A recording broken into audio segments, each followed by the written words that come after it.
retour sur la SX TV, la télé officielle du SX Tour, et la Bosse de Bretagne pour la deuxième épreuve a tenu toutes ses promesses, tant chez les juniors, chez le SX2 que le SX1, de belles courses avec de belles bagarres. On en a pris plein les yeux. Je vais vous laisser regarder ça tout de suite. Et moi, promis, je vous retrouve le 8 août prochain à Saint-Thibéry pour la troisième manche. J'aurai le micro en main, je serai sur place et en plus de ça, je serai toute bronzée. Allez, je vous laisse, je vais me baigner.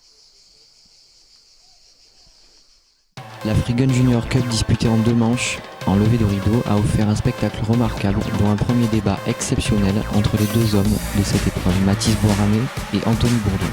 L'affrontement qu'ils ont livré en première manche et dans un fair-play absolu a été remarquable. Roue dans roue durant 10 tours, Boiramé n'a cédé que sur une petite erreur et laissé filer Bourdon vers la victoire.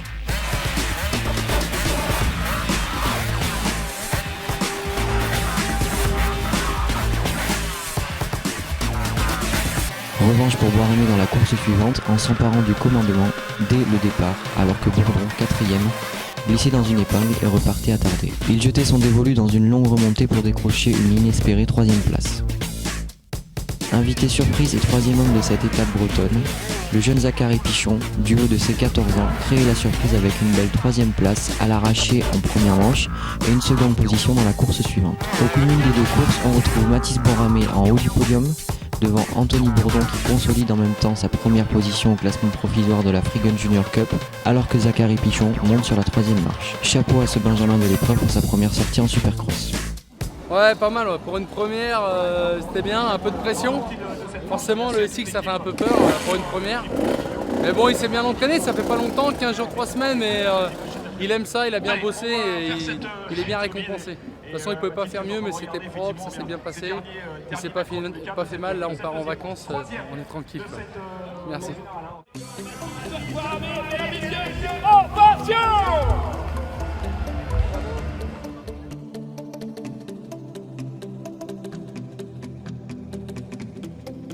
Vice-champion de France Junior, 5ème du mondial.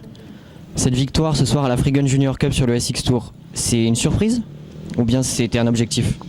Bah non, à la base j'étais venu là pour m'amuser, pour passer une bonne soirée. Donc du coup voilà, je savais qu'il y allait avoir de la concurrence. Anthony roule très bien et donc du coup voilà, je me suis amusé. Anthony a tenu le coup en première manche. Moi j'ai fait des petites erreurs, j'étais pas bien placé sur les hoops. Donc du coup voilà, donc je me suis fait plaisir et c'est le principal maintenant, place à la soirée. Merci beaucoup. En SX2, on a assisté à une course par élimination tant les rebondissements sont survenus, et cela même avant la finale.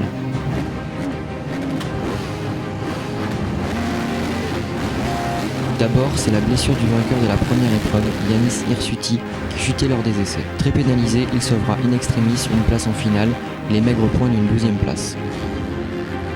Autre surprise de taille, la non-qualification du 3ème du championnat, Arnaud Aubin, qui manquait sa demi-finale et qui échouait en repêchage. Départ très prématuré de cette soirée, très amère pour les Normands. La finale venue, c'est Nicolas Barcelo qui faisait le hold shot.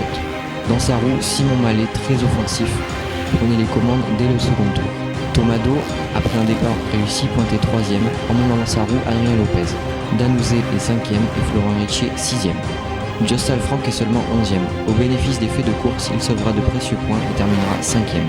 Alors que Mallet semblait bien maîtriser la course, au 7ème tour, il part à la faute dans les whoops. Après une seconde chute le tour suivant, il ne reviendra jamais dans le rythme de tête et conclura sa finale en 8ème position. C'est Tomado, parfaitement placé et appliqué, qui s'emparait des commandes en se retrouvant bien seul en tête.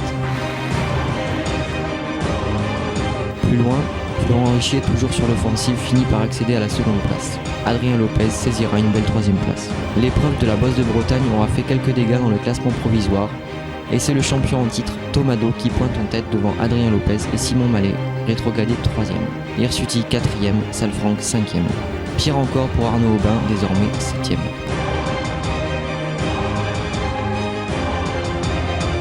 Alors Thomas, ce soir une course à élimination, mais bon, faut noter quand même un excellent départ et au final une victoire. Oui, c'est plutôt bien passé. Donc du coup, je suis parti deuxième. Je suis parti troisième au final, et donc du coup, j'ai doublé rapidement Nicolas. Simon, il avait pris un peu d'avance, donc je me suis donné à fond. Je remontais petit à petit, mais il était très rapide, ça allait être compliqué. Puis il a fait l'erreur tout seul. Je pense qu'il s'est un peu surpassé, mais le championnat va être très long, donc il va pas falloir se reposer. Donc on va se donner à fond à chaque entraînement. Puis on se donne rendez-vous à la prochaine étape pour me donner à fond et pour essayer de conserver un plaque rouge. Je pense que j'ai pris la tête du championnat. Merci Thomas.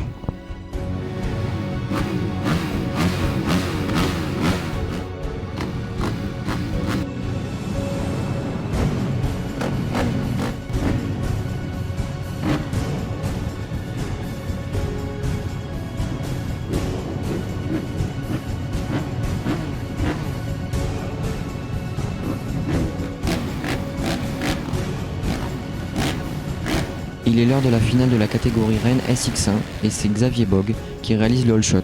Fabien Isoire dans sa roue le dépassera très rapidement. Les régionaux Charles Lefrançois et Jason Clermont sont 3e et 4e. Le leader du championnat Cédric Soubeyras pointe 5e, suivent Coulon 6e, Loïc Rombaud et Valentin Taillé. Isoire en tête met du rythme. Bog veut saisir sa chance et s'accroche. On semble rentrer dans une course bien établie dès les premiers tours, mais c'est Cyril Coulon qui va être l'étincelle de cette finale. Nous sommes au 7e tour, le Picard attaque Soubeyras et le déborde. Le voici 4e puis 3e après avoir dépassé Clermont. En proie à une poignée de gaz capricieuse, Isoire se bat pour maintenir Bog à distance alors que celui-ci met du pressing. Derrière, Coulon a passé l'overdrive et prend l'avantage sur Bog au 12e passage. Le voici second avec Isoire en ligne de mire. On assiste alors à un regroupement des 4 hommes de tête, Isoire, Coulon, Bog et Soubeyras. Dernier tour, Bog tente une attaque sur Coulon en vain. Le classement ne changera plus. Isoire signe une victoire parfaite. Au championnat, Fabien Isoire prend les commandes pour 4 points sur Cédric Soubeyras et 5 sur Cyril Coulon, 3e. Indiscutablement, ces 3 hommes ont une nouvelle fois mis la main sur ce championnat, mais un nouvel acteur semble rentrer dans ce cercle très fermé en la personne de Xavier Bog. À suivre dès le 8 août prochain à Saint-Thibéry pour la 3e épreuve du SX Tour, justement sur les terres du nouveau leader.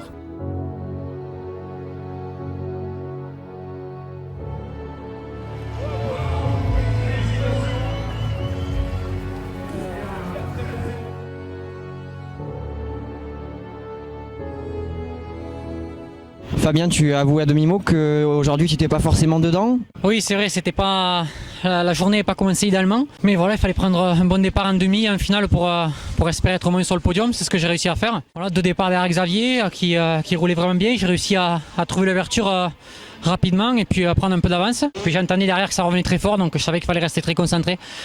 Aligner 2 bons tours et c'est ce que j'ai réussi à faire, donc voilà, je suis très content parce que c'est, comme je l'ai dit, début de journée c'était vraiment compliqué, mais tout le team Honda et Sermo Toulouse a vraiment fait du bon boulot et voilà, revenir ici avec encore une victoire c'est une bonne chose et puis on verra par la suite pour le championnat. Merci.